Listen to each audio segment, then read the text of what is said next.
বার্সেলোনার নতুন signing Rooney বার্জিকে নিয়ে ক্লাবের ভেতরে এখনও কিছু অনিশ্চয়তা রয়েছে, কিন্তু এই তরুণ সুইডিশ ফরওয়ার্ড নিজে বেশ শান্ত এবং আশাবাদী হিসেবেই আছেন। প্রথম দলের সঙ্গে আনুষ্ঠানিকভাবে নিবন্ধিত না হলেও তিনি ক্লাব ছেড়ে যাওয়ার কথা এখনই ভাবছেন না, বরং তার ভাবনায় কেবল বার্সেলোনার জার্সি পরেই এই মৌসুমে মাঠে নামার স্বপ্ন উঁকি দিচ্ছে। ১৯ বছর বয়সী এই প্রতিভাবান খেলোয়াড় প্রি সিজনে কোচ হ্যান্সি ফ্লিককে এতটাই মুগ্ধ করেছেন যে জার্মান কোচ মনে করছেন আসন্ন মৌসুমে তিনি দলের জন্য অত্যন্ত গুরুত্বপূর্ণ ভূমিকা পালন করবেন।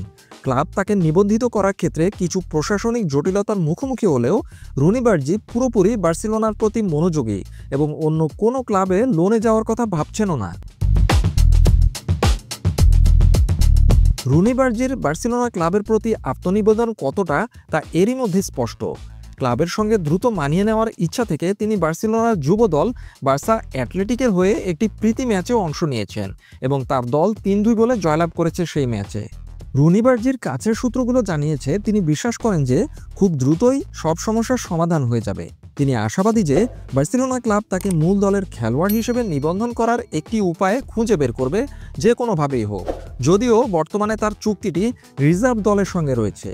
রুনি বার্জির কাছে এই মৌসুমে বার্সা হয়ে খেলা এবং দলের জয়ে অবদান রাখাই একমাত্র গুরুত্বপূর্ণ বিষয়। ক্লাব কর্তৃপক্ষও এই পরিস্থিতির গুরুত্ব সম্পর্কে সচেতন।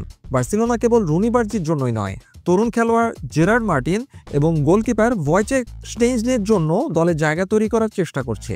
তাদের পরিকল্পনা হলো বোর্ডের অনুমোদিত ৭ মিলিয়ন ইউরোর গ্যারান্টি ব্যবহার করা এবং একই সাথে দলের কিছু খেলোয়াড়কে বিক্রি করে জায়গা খালি করা। এই নিবন্ধন প্রক্রিয়া সহজ করার জন্য ইনিয়াকি পেনিয়া, ওরিয়েল রোমিও এবং হেক্টর ফোর্টের মতো খেলোয়াড়দের দল থেকে ছেড়ে দেওয়া হতে পারে। তবে এত কিছুর মাঝেও রুনি বার্জির মনোবল একটুও কমেনি। তিনি হ্যান্সি ফ্লিকের অধীনে বার্সেলোনার সফল যাত্রার অংশ হতে এবং দলের জন্য অবদান রাখতে দৃঢ় প্রতিজ্ঞ।